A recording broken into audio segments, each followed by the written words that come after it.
Ladies and gentlemen, teachers, parents, and beloved students, welcome to the third seminar of the Meet with Experts series powered by Vietnam Academy of Debate and Public Speaking, VADP. Good evening. I'm your host, Hùng, Senior Debate Coach at VADP. Dear audience, as a person who works in the academic field and is specialized in debate training and coaching, I have often encountered many concerns by Vietnamese parents that they would want their children to learn from the best debaters. Well, unfortunately, in Vietnam, we are lacking experienced debaters with high quality and high achievements in the international fields. And that is why today, VADP is extremely delighted and honored to have with us one of the best debaters in Asia and in the world, and he is also the world champion. So please welcome, all the way from the beautiful country of the Philippines, David Africa.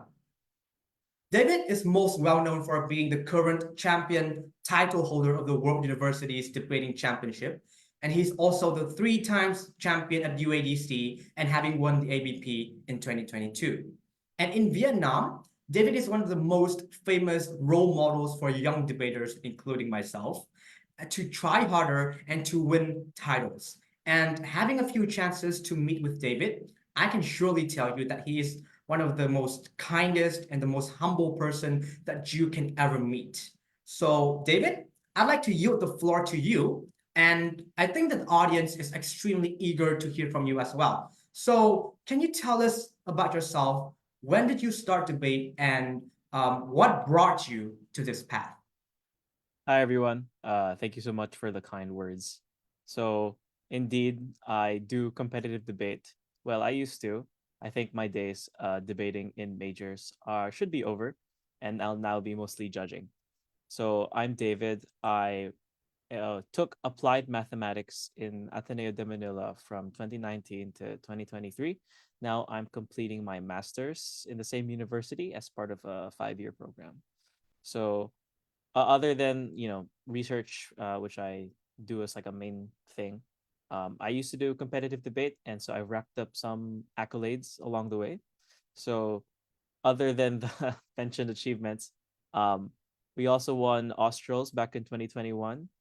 We won Oxford InterVarsity in 2021 as well. I was the DCA, or the Deputy Chief Adjudicator, for ABP in 2023 for the Asia region. I'm also a DCA on the bid for Sophia Worlds in 2026. So if you're going to vote, please support the bid and other such things. So that's what I've done so far in debate. Very nice. There's a neat fact that my friends always tell me to bring up, which is that apparently I'm the only person to have made the world finals 3 times, um, which is kind of interesting, but also a little sad because usually if you've made it more than once, you've won. So at least I was able to win by the 3rd time. So how did I join debating? The story for this is a little convoluted. The long and short of it is, before all of these nice photos even, um, I was recruited as I was graduating from grade school because another debater you might know, Luigi Alcañases, went up on stage in front of everybody during the graduation practice and invited people to go to the debate team. So my English teacher was like, "Well, you're pretty okay at English." At the time, I was very shy and I stuttered quite a lot. I wasn't nearly as eloquent as I am today. And Luigi, uh, up on stage, was basically recruiting people. So I tried out. I was very awful, and I didn't make the contingent for high school nationals or Asia and regionals at the time. But I kept trying and trying and trying, um, and that brought me down this path. So I won't say a story for each of these things, but from a very young age, I was taught that it's important to compete with everything that you have, and to give maximum effort even if you're not confident. You have to give the face that you are confident, and you have to act as if you believe you can win, even if you don't really believe deep down, because your teammates deserve that from you, and the judges will not give you an excuse. So why should you give them an excuse? So that's really why I started debating, because, well, my English teacher said I could.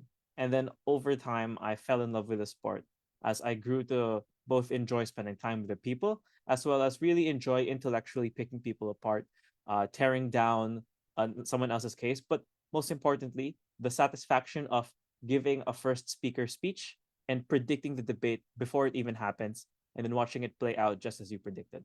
So these are some of the tournaments I did while in high school or in first year college before I did Worlds. So the middle one, it's high school nationals. I failed 4 years in a row. I didn't win it once. Prominently, Ignacio won it twice and Toby won it twice, but I did not. So that's life. I also did pretty okay in Thailand when we went to the Asian Schools Debate Championship.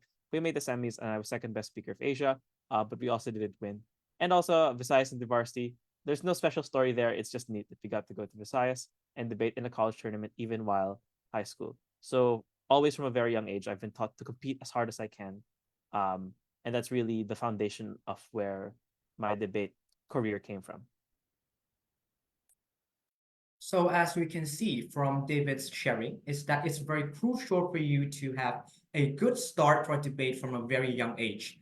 And I would like to ask you a question that as a person from the Philippines debating circuit, how would you rate the professionalism of debate training and its role in the Philippines educational system? Because as you can see that we do not have that much of integration in terms of debate in the Vietnamese educational system. So what are your thoughts? So my thoughts are that English has a very prominent role in the Philippine educational system, which goes all the way back to its colonial roots. But in addition to this, I was very fortunate to be in a high school which valued competitive debate significantly enough to have it be a large portion of the curriculum for English for a semester or two. So it would be required to do English debates, and they would pull people from the debate team to be able to give you tips and stuff. So I thought to myself, I don't want to be the one getting graded. I want to be the one giving the grades. So that's one of the reasons I joined the debate team. But in addition, I would say that the support for debate is imperfect in the Philippines. So there's a great deal of institutional talent. There's a great deal of support from alumni and people that come back, and there's a good system in place when there is a committed group of people ready in these schools. But what tends to be missing is really support from the administration. So we have support in terms of, oh, you can get excused for this class, but the costs for flying to other countries is really onerous. So I would say I would rate it not as perfect, but I would definitely rate it as good and definitely supportive in a community sense. I would say its role in the Philippine educational system could definitely be a lot bigger. I feel that the Philippines has a long way to go when it comes to nurturing good discourse, both in terms of society and its politics, but also in terms of a competitive sense. If we want to treat it like a true sport where we want to see Filipinos succeeding, or really anyone is succeeding on a world stage, then we really have to commit more to institutional investment to nurture long-term talent as opposed to just rolling the dice and hoping we get lucky for the people that go into college or high school debate. Thank you, David. And as we can see, that the role of debating that integrate in the students' lifestyle and how they use English, how they use critical thinking is very, very crucial. But I would like to ask one small question from your thoughts before we're moving on to the next parts, is that when you're talking about like competitive debating for students, especially for students, so because Vietnam, for Vietnamese debaters, Vietnamese students, and probably some parents, they can see that debating is a very new skill, extracurricular activity. But many like students or many debaters from the community, especially in the Vietnam community, they are viewing that competitive debating is being too toxic for debaters, and they are degrading students because they are turning these students into winning machines. And as far as I can see, and I do agree with you that it's very crucial for you to train the winning mentality, and it's the way to urge them to try harder, right? So how do you think about that idea from some debaters? I will say it is very correct to say there are deep flaws in how we teach students and in the culture that the debating community has towards people in positions of power. So it is quite well known that the community and the culture can have a really serious negative effect on your mentality because you're pushing yourself so hard, and also because it can be quite hard to hold a bad culture accountable if there's no one person that's really pushing it. So my recommendation is that it is definitely true. Debate has a lot of valuable life skills it can give you. It can help you review for college courses by teaching you skills important to research. It can help you communicate and present yourself better, which is of course crucial for jobs and stuff.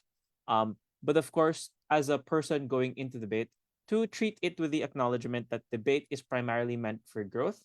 And if you have entered into a situation where the club is toxic, where debate is becoming an unhealthy part of your self-worth, and then you find yourself crying over tournaments, then it should also come with the understanding that when you enter into this sport, like any other sport, you have to take a step back if it's no longer healthy for you.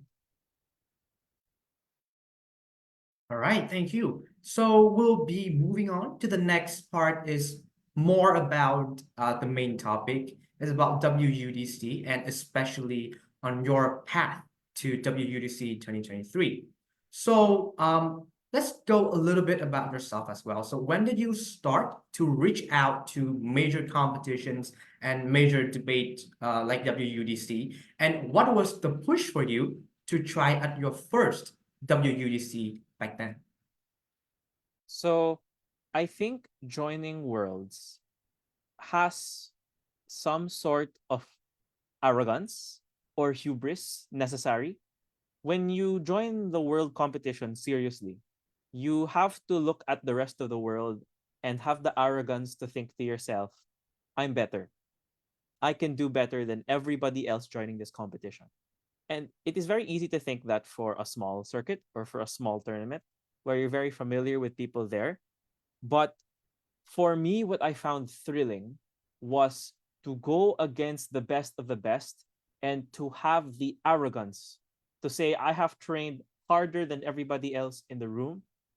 And I know to myself that if I go here and everybody else in the world is sending their best people, they're sending their best debaters and their best judges, I will still win.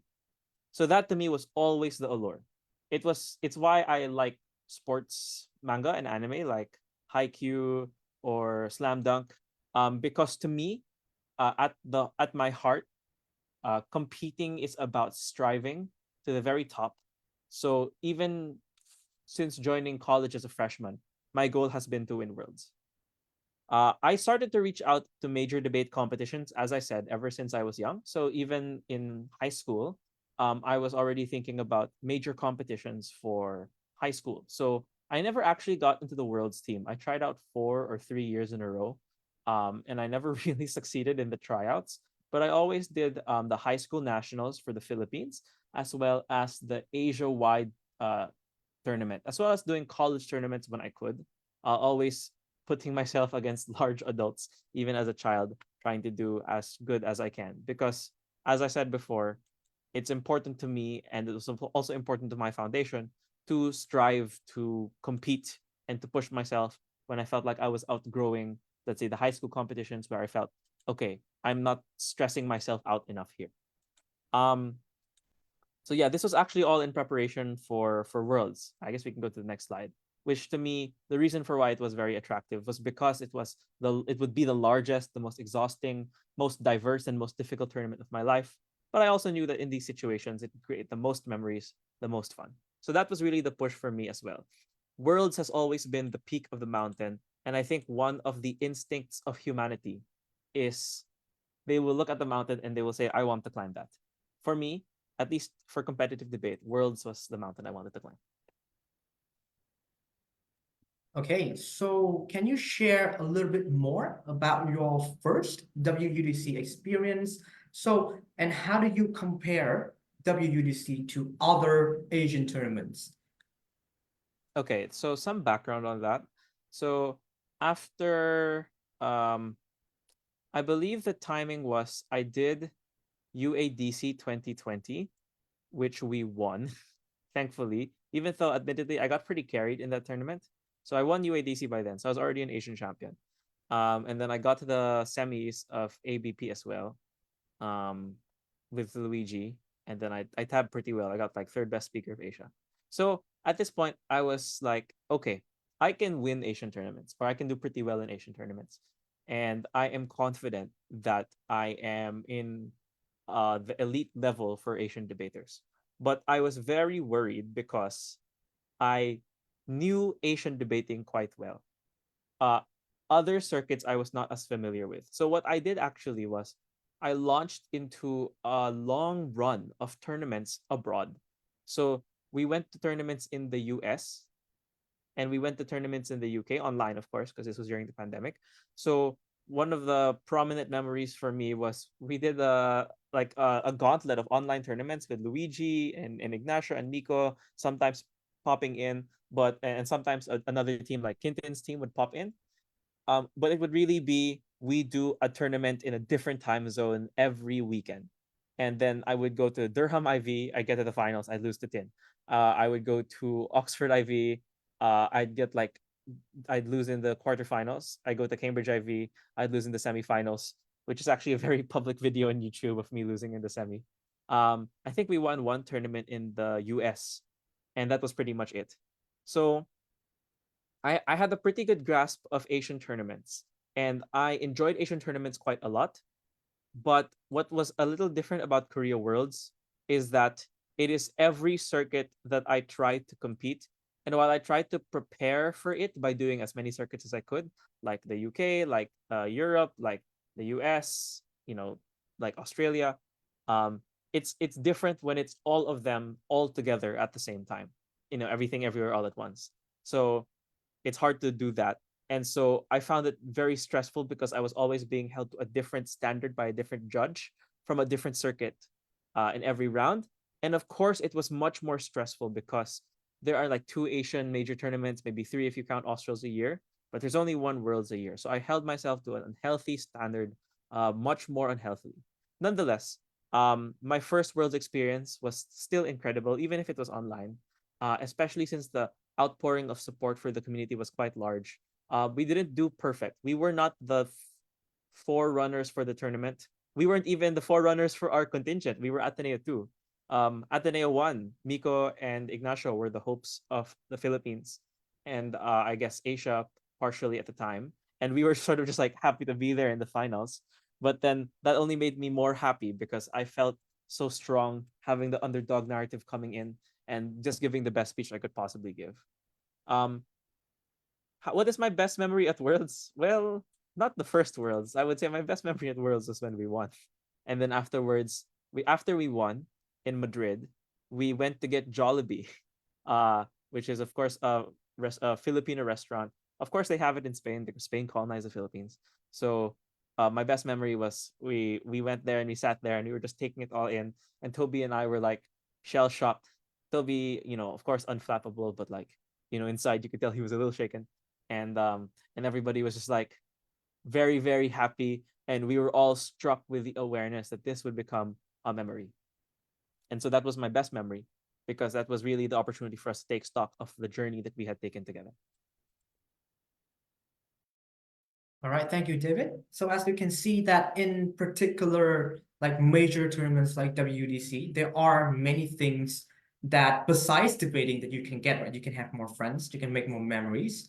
And of course, it will be more memorable if you have particular achievements. And as David just shared, WUDC is way different compared to other even Asian tournaments, Asian majors like UADC or ABP, because you are going to have to face different circuits, different judges, different debaters, and we will get to that on how we face those challenges later on. But I would like to ask a particular, and I would like to want David to share a particular message for some debaters. So as far as we know, you have been to major finals 3 times, right? At ABP 2021, WUDC 22, and also in 21, yet failed to claim the champion's title. So in that particular time, what pushed you to rise from those failures?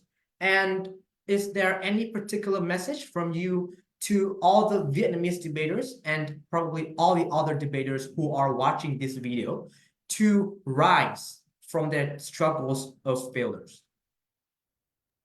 Okay.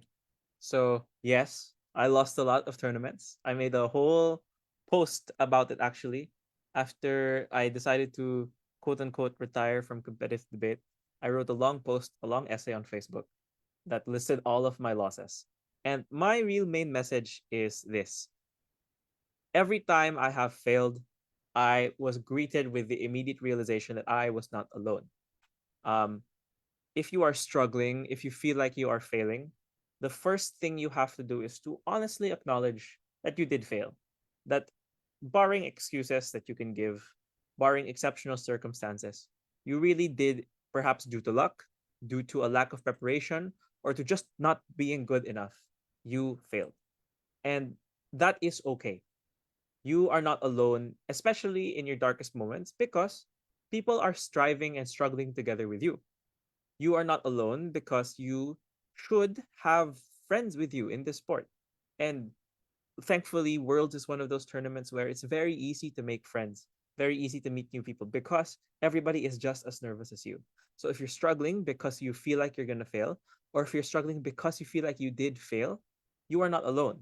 And more importantly, you're not expected to be perfect. By the end of the 9 preliminary rounds at Worlds, by the end of the first day at Worlds even, you can do things that you didn't think you could do 9 rounds ago. The person I was before having done a single Worlds round and the person after 9 prelim rounds at Korea Worlds were totally different.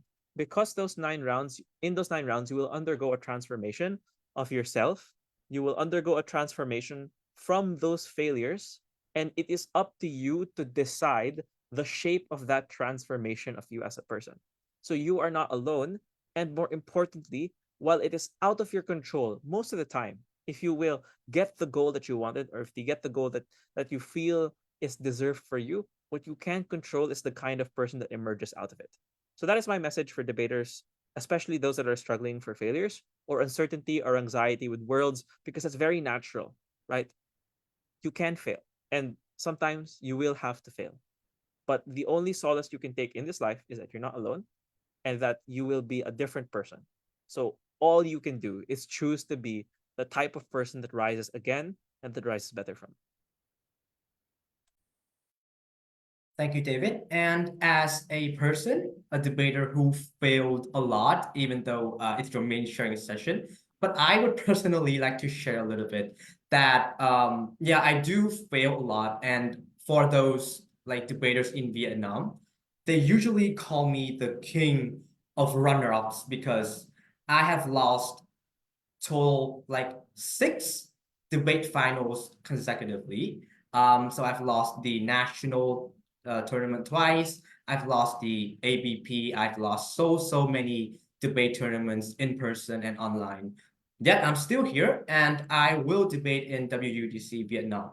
So I think that I can learn, and also all the debaters who are listening can learn from David that you should be kind to yourself, be kind to your heart, because even if you're failing, it does not mean that you are not good enough or you can never be better. You can always improve, and you have friends, you have families by your side.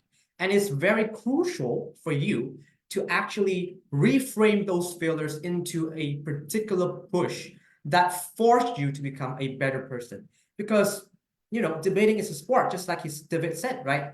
And there will be always winners, there will be always losers. Just like when you watch a football match, there will be the winners, there will be the unfortunate team that lose. So debating, many of the time, it depends on your like ability, but it also depends on your luck, depends on so many other factors that cause you to lose or cause you to struggle with failures. So I think, and David and I, we think that it's very crucial for you to not give up, be kind to yourself, and make all those failures as a chance for you to forge yourself into becoming a better debaters. Learn from your failures, rise where you fall. And that is how you become a better version of yourself, because debating is not just about to win the next tournament. It's also about you becoming a better debater, even if you don't break or even if you are not making any particular progress in a particular tournament, but you are becoming a better person because you are not giving up and you are not accepting to lose. So that is the biggest lesson that I've learned from all those years of debating and and losing as well. So that's very, very crucial because we know that for especially for Vietnamese debaters in our like environment, we are always pushed to gain achievements, to win something. And it's very easy for debaters to quit because just because they failed their first few tournaments, they don't think that they are suitable for debating. They don't think that they are good enough. And personally, myself, I have faced those particular phrases at some point in my debate career because I think that I can never actually become a better debater because I don't have good English, and that's why I'm always debating in the EFL category. I find myself that I don't have clear structures or clear debate mindset to help my speeches have a better delivery. So at some point you will face that. For all debaters, you will face that. And in our Vietnam particular context, it's sometimes you are pushed to win, you're pushed to achieve something. And I think that my tip for you, and also David would agree on it, is that you should not let others, like external validity, to decide who you are, right? You should like compare yourself. You should know yourself the most to see yourself that whether you are becoming a better version, a better debater, and have better speeches. And that is very, very crucial. Right. So also I think that for international debaters, and I've made many friends in ABP and UADC as well, and they are all very welcome. They're not going to be judgmental on how you debate, but they are going to help you with progressive feedbacks, even though they are judges or fellow debaters. They are very helpful, and they love Vietnamese debaters because well, we are always kind to others and they will be kind to us. So you can learn from others and like ask for their feedbacks, ask for the tips. Feel free. Do not feel ashamed of losing, and that is how you can thrive to be better. All right, so that is the biggest message of the day. But that's not there yet because we are going to go to the most crucial part. Is about the Vietnam WUDC 2024 that is happening in the next 2 weeks. Now, I'd like to share a few stories and a few things from the Archcom as well. Is that they are very, very like busy right now in the last and final stages to prepare for the tournament. So if you are a debater at Vietnam Worlds this December, please follow all the instructions that Archcom gave out to you in order for the tournament to successfully happen, all right? And it's very, very crucial to note all the small factors. And that's number one. Number two, we would like all of you, of course, we'll all welcome everyone to Vietnam. And please be well prepared and also like look for our guidebooks that's already been sent out. So now for the Vietnam Worlds, this is the biggest event ever because Vietnam, if you have watched our previous seminar, Vietnam has never hosted a World University Debating Championship before. We have hosted UADC and ABP back in 2018 and 2019 before COVID, and we have hosted 2 onlines as well. But the most crucial thing is that this is the first time Vietnam welcomes so many debaters in university level from so many different circuits. Now, this is crucial because Vietnamese debaters, they are always feel like a little bit thrilled because they have never faced debaters from different circuits before. I think that this is also one of the main problem because Vietnamese schools, Vietnamese colleges don't have that much fundings to debaters so that they don't have that much chance to actually go to different circuit to open our minds and to face other debaters with different mentality, different educational system, different upbringing, and different in evaluations and so on, right? So And even for online tournaments, it's based on the time zone. So it's very hard, very difficult and challenging for debaters in Vietnam to actually reach out to tournaments like David said, in the US or in the UK and other circuits. So now, the biggest challenge for all Vietnamese debater at Vietnam Worlds is to face so many different debaters from so many different circuits. Now, I myself, I have not faced that much particular experience, but for David, so he is an experienced debater at Worlds, with 3 times joining the tournament. So my question for you is: many Vietnamese debaters are attending an in-person WUDC for the first time ever this December. Now, this is very, is very important for their life, because I think that attending your first in-person world is always the most memorable thing, but it's also going to be very, very stressful for these debaters.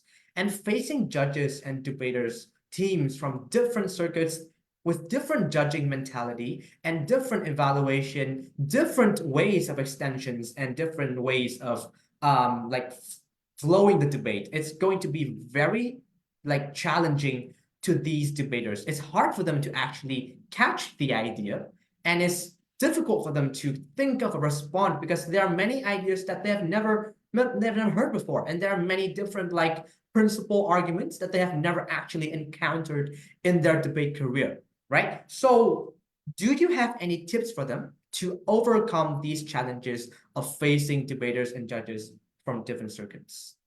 You know very well I have tips. In fact, I even have a slide for them. So I have 3 main tips, especially if it's your first year in Worlds and you have not experienced debating at the World Circuit. So before any of the tips, it should be clear that they really will not care how well you did or how poorly you did in whatever circuit you came from. This is because they just don't know. Like, there is not a global debate reputation network where they will see the list of the tournaments you've won in your local competition. So you are not entitled or put down for your past record. It's really a new day when you join Worlds. They will just not know it, and they will evaluate you based on your speeches alone. So that's important to keep track of, to erase your preconceptions of what calls you should be getting, what calls you're used to getting, and also importantly, it's a rejuvenating. It's a way to approach it without fearing like you will be held back by expectations or constraints of your circuit or of your institution. Having said that, the first tip I have for winning is to treat every team as good. The thing here is that if you're sending a team to Worlds, that team will probably have done some preparation. Otherwise, it's a bit of a waste, right? I mean, you're spending lots of money to go to Vietnam, a very nice country, stay in a very nice school, and then debate there. All the teams will be trying their very hardest. They'll be preparing, and they'll be arguing, and they'll be rebutting, as if they really paid for it, because they did. So when you go up and give your speech, argue and rebut, assuming that your points will face scrutiny.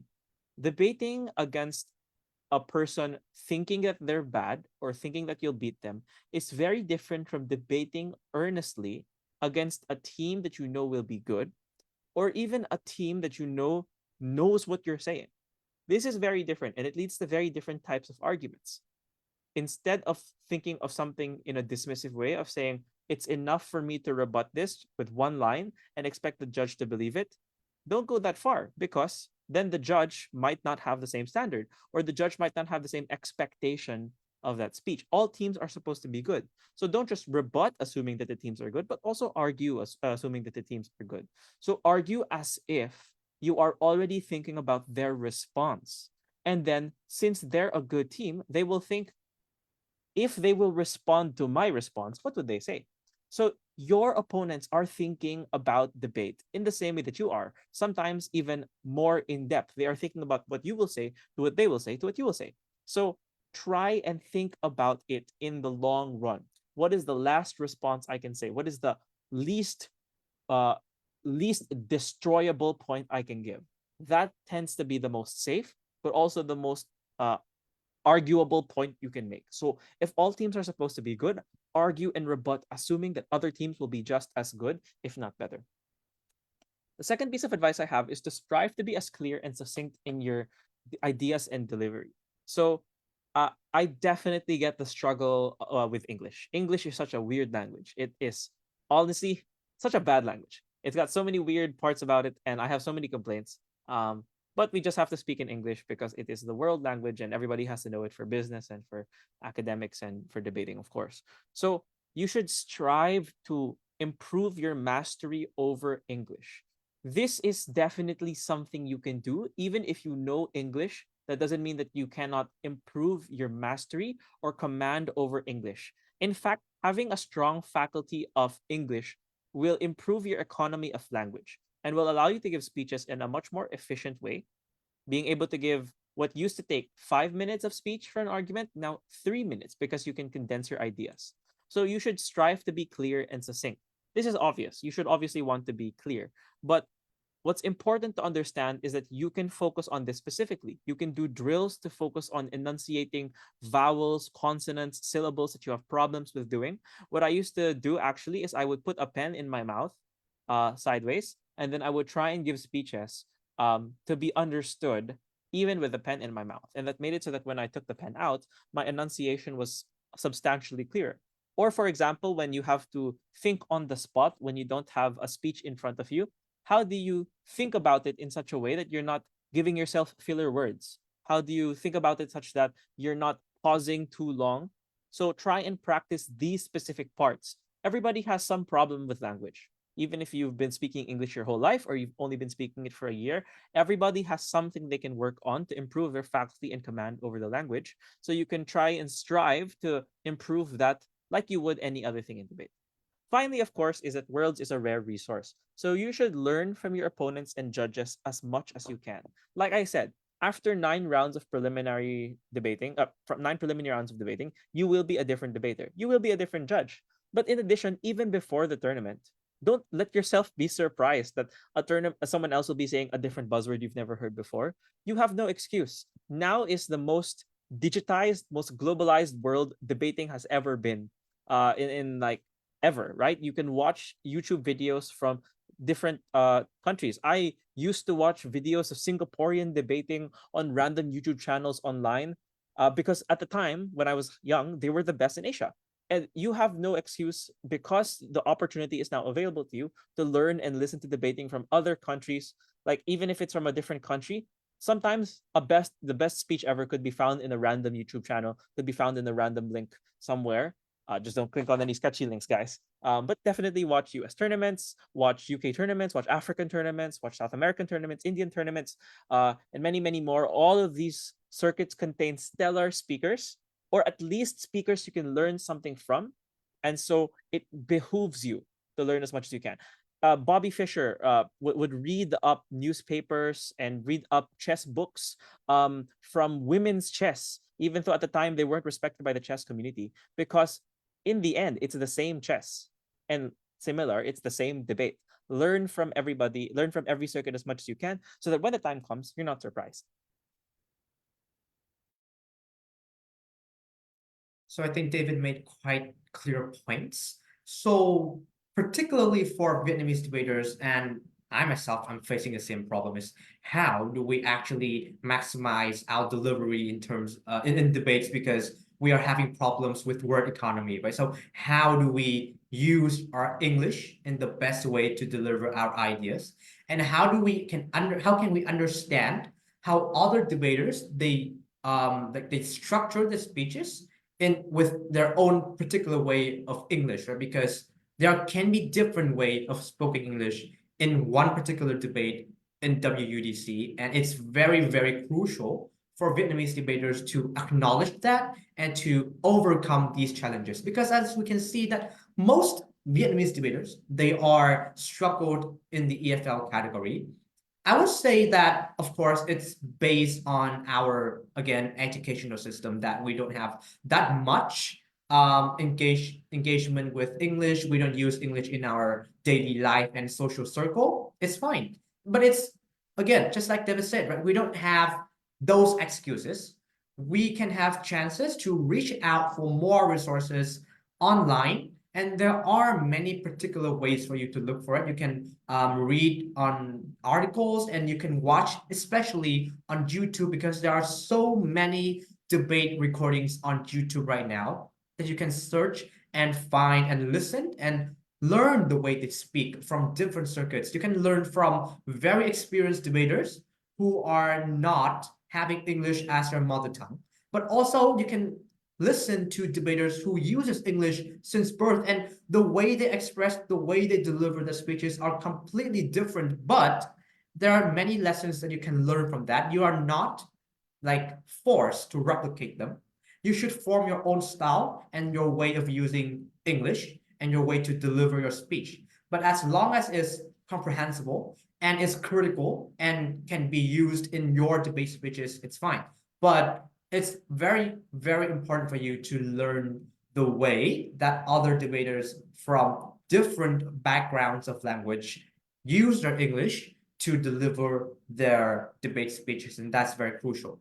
And I always tell my students and other parents who are having their children learning debate even from a young age, or even they're in high schools or they're about going to college, is that it's very, very vital for you to look for yourself on YouTube. There are many sources for debating, and teachers, they also provide and for debaters how and where to find like the trustable debates, right? It's of course not some kind of sketchy debates tournaments or sketchy speeches that you wouldn't see anywhere very near.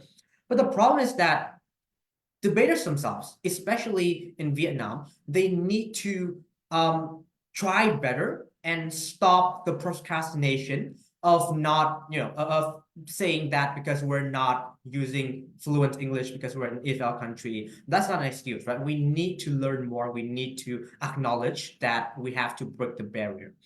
And also, what's more important is that I think that I'd like to ask David as well.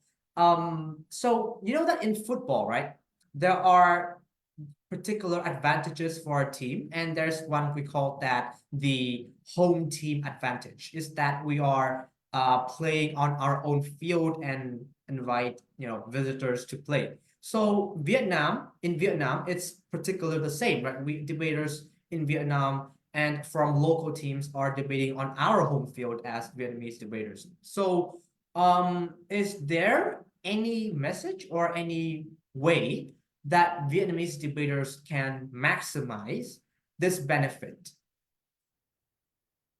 So that's definitely a good point. So home court advantage is very real because debating is a sport with a lot of hidden variables. So there are, of course, the obvious variables like how matter loaded you are, or variables like how fast can you speak. But there are hidden variables. If you think of it like a game or maybe a mathematical model, there are other inputs into that, such as how much did you have to spend to get to the tournament? Or do you know the area? Can you speak the language? Do you know where to get coffee? A lot of the small disadvantages, advantages that debaters will have to go through. You don't have to worry about losing your passport. I mean, you're in the country, right? You don't have to worry about finding your way around the school. You should know about it already. So it's a double-edged sword in that the home court advantage gives you a lot of things. It gives you the support because your community is there to really be with you, and it gives you a lot of emotional strength because it really feels like the wind is in your sails. But of course, it also gives you um, ultimately more vulnerability because you're not just competing um, with the stars in your eyes, but you're also competing with the banner of your country behind you. So it can, of course, be more additional pressure that, well, if I'm already doing poorly and I have the home court advantage, how do I does it just mean I'm bad? Or if I'm doing poorly, am I letting down my country? I'm letting them down, and while they're watching me and they came to support me. So my advice to take maximum of advantage of your home court advantage is to not worry about it. most of the home court advantage comes from you being in a place where you know you are welcome, you being in a place where people are really cheering you on, because ultimately it's that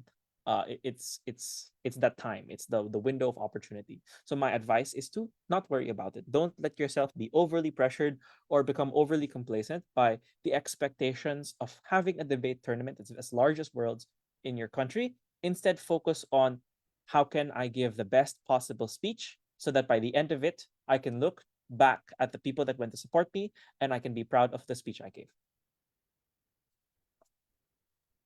And yes, I do agree with David. That's very, all those hidden factors is very crucial when you are debating on your home court. And just by saying that, if you don't know, Vietnam is the second biggest coffee exporter with super good coffee that I think that David really liked it, right?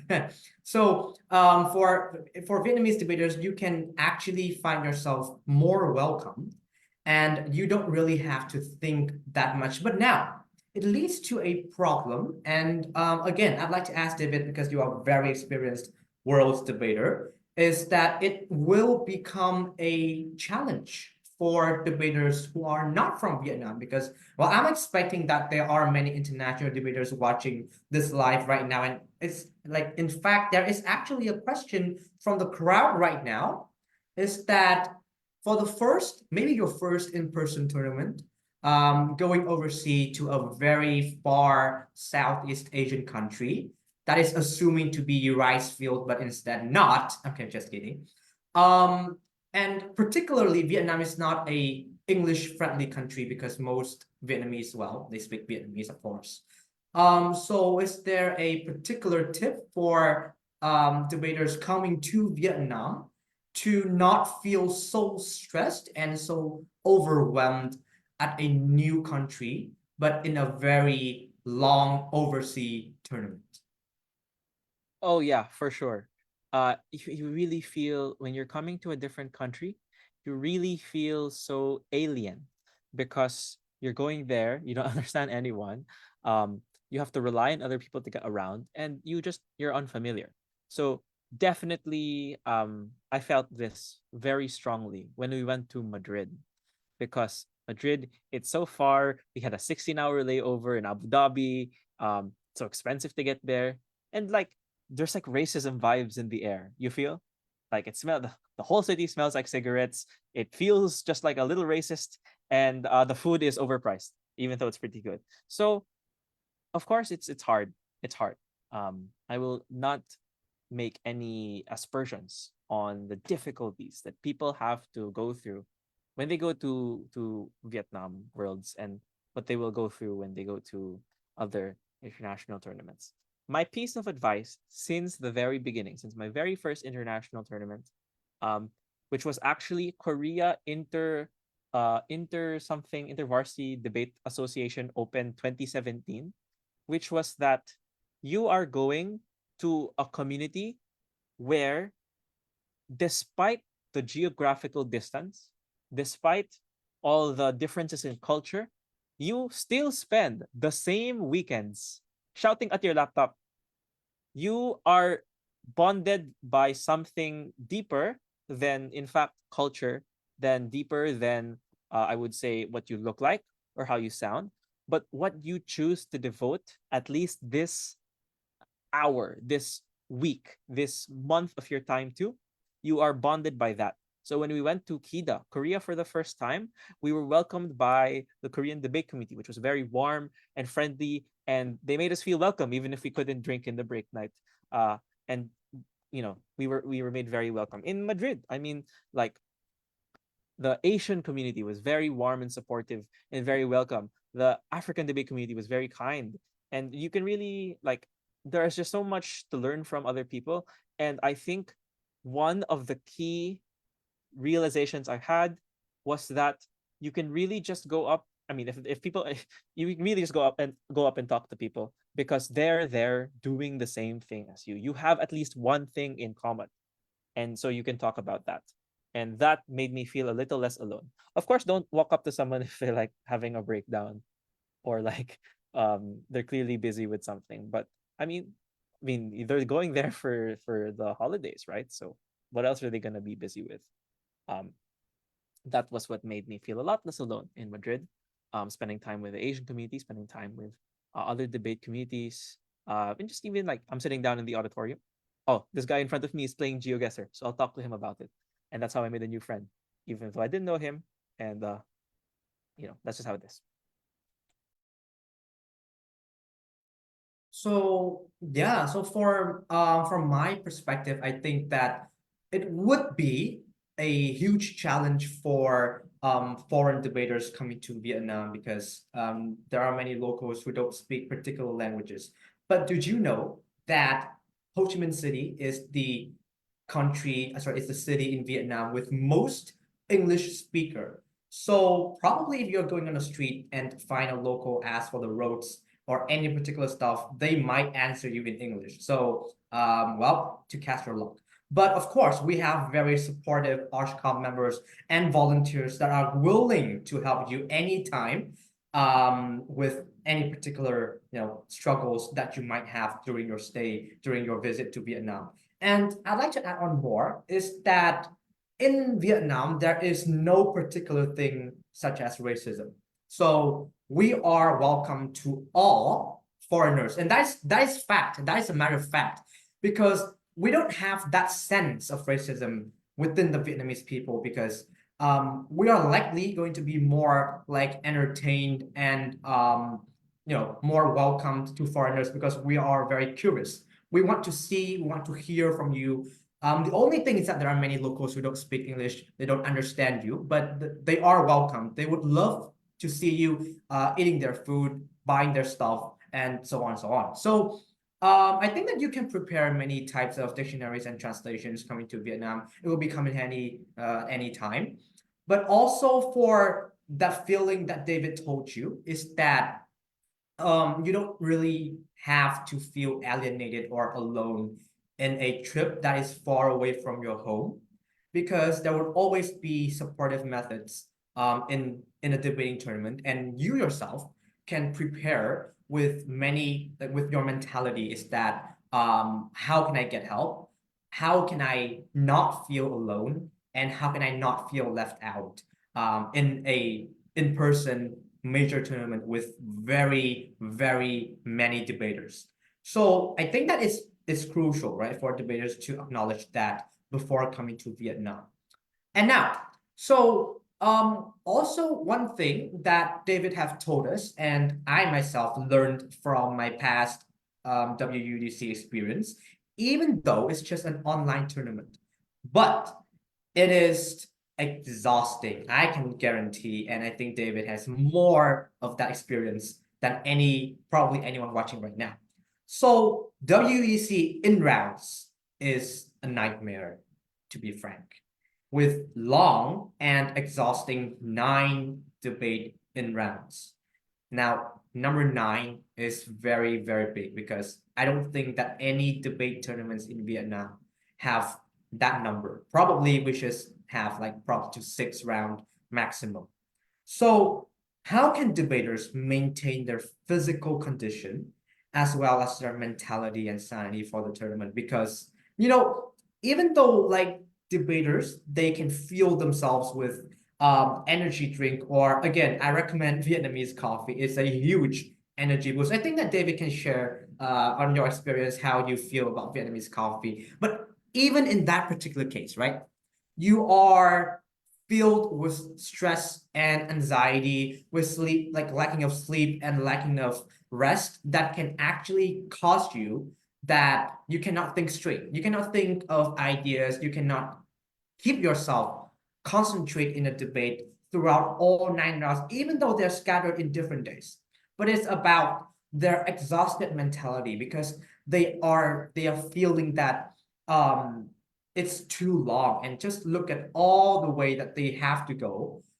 It might discourage them from the past. So what is your tip for those debaters to keep themselves awake to fight until the last in round? So I have 3 tips actually. So I call this running a marathon. So in fact, the winner of the debate tournament actually only has to get first once.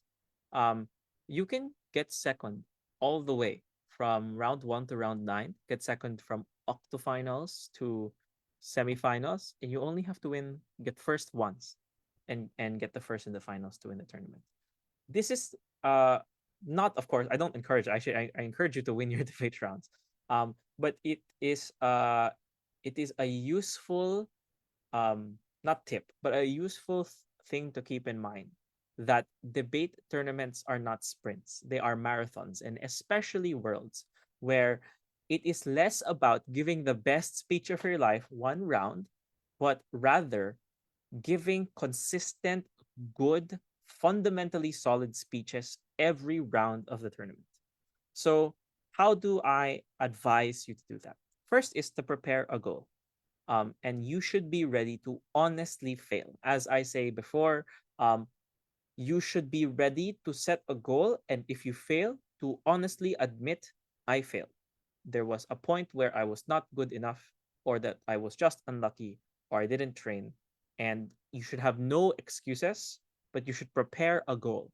The reason for why this is so important to run a debate marathon is because what kills you is not the debating, but you're not actually spending most of your time debating. You're spending most of your time waiting in between rounds, in between speeches, even. Most of the time in a debate round is not spent debating, it's spent waiting for your time to speak. Um, and it's so easy to let those minutes, those hours slip past you unproductively because you feel like you have done your job. In fact, the most important time in a debate tournament is the hours in between, when you have the opportunity to go towards your goal. It's not enough to just finish a debate speech or finish a round, but rather afterwards you should say, how has this round um, aligned with my goal? How, if your goal is, for example, to speak 80 once in every round, it's a weird goal, but let's say it's speak 80 once. After your speech, honestly assess yourself. Do I think that speech was an 81? Or get feedback from the judge. How can I make sure that the next speech is better? Or if your goal is to break open, right?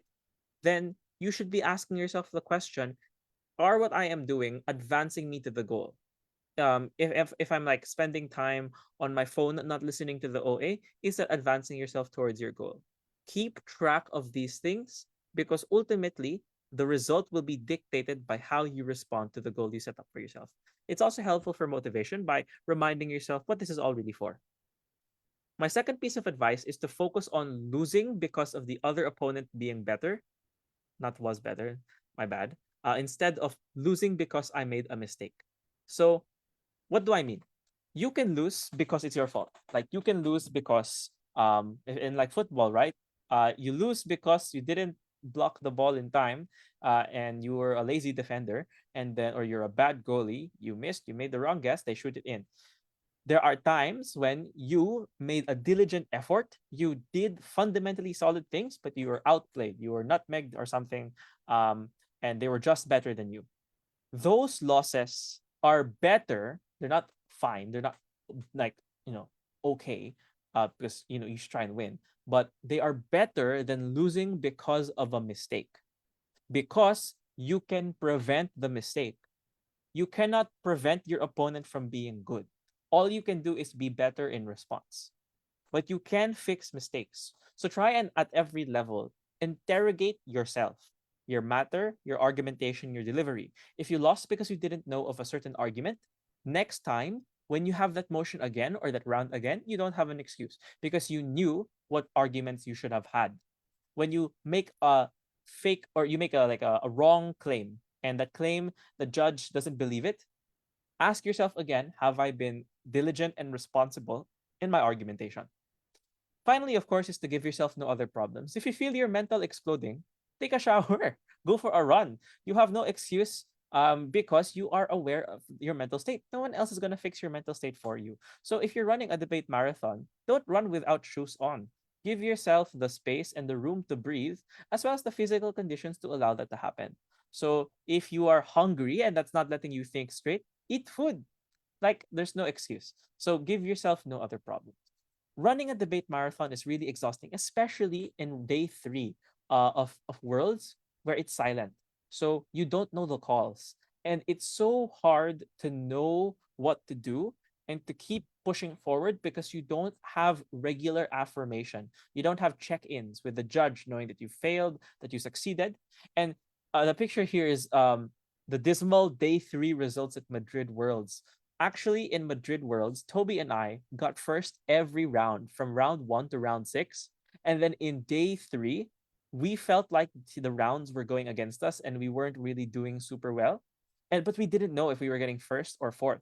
And as it turns out, we were getting third every round because we were making mistakes. Even if we were giving brilliant speeches, we were making mistakes, clear mistakes, mistakes like not weighing enough or not explaining why your weighing is better than the opponent's weighing.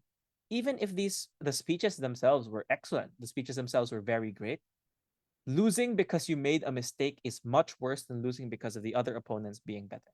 So you, at the end of the marathon, will debate with a much more tired sense of self than in the first few days. You will be tired and you will make more mistakes. So already you know that. So practice debating in terrible time zone conditions. Practice checking yourself if you're making mistakes in prep, if you're skipping logic, etc. So that is the tip to run a debate marathon, is to prepare a goal to run towards. It's to focus on beating other competitors, not because of your mistake, but rather because of their skill, and giving yourself no other problems, no other things to focus on other than succeeding at the marathon, and keep going. So the next slide, when you run, of course, as I said before, you are not alone. So, at the end of that day 3, I was so sad because I was pretty sure we weren't gonna break first, even if we had gotten perfect in the last few rounds. And I was really devastated that we didn't even break second. We broke third, which just sounds like such a privileged thing to say. But if you had gotten perfect the last few rounds, you expect, right, to get first. So, but I spent this time with my friends. I splurged on delicious food, and I was like, today sucks, but tomorrow is a new day. So I kept it in mind that the race is not yet over and that I'm not running the race alone. It's a marathon, and the best thing is that you always have your friends with you to give you endurance, to give you strength. And if not your friends, you can at least buy good food in a country with very good food.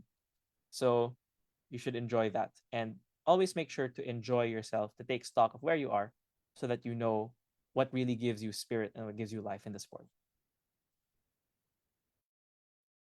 Right. So I think that what David said is a very big takeaway for us, is that when you are debating at Worlds, it's a marathon and you need to run with your shoes on. You need to keep yourself in shape and you need to revive yourself after each round. So if you're losing 3 consecutive rounds, it's okay. Just keep on moving and try harder and harder and learn from those rounds, because every in round in Worlds is as important as the previous one and the next one.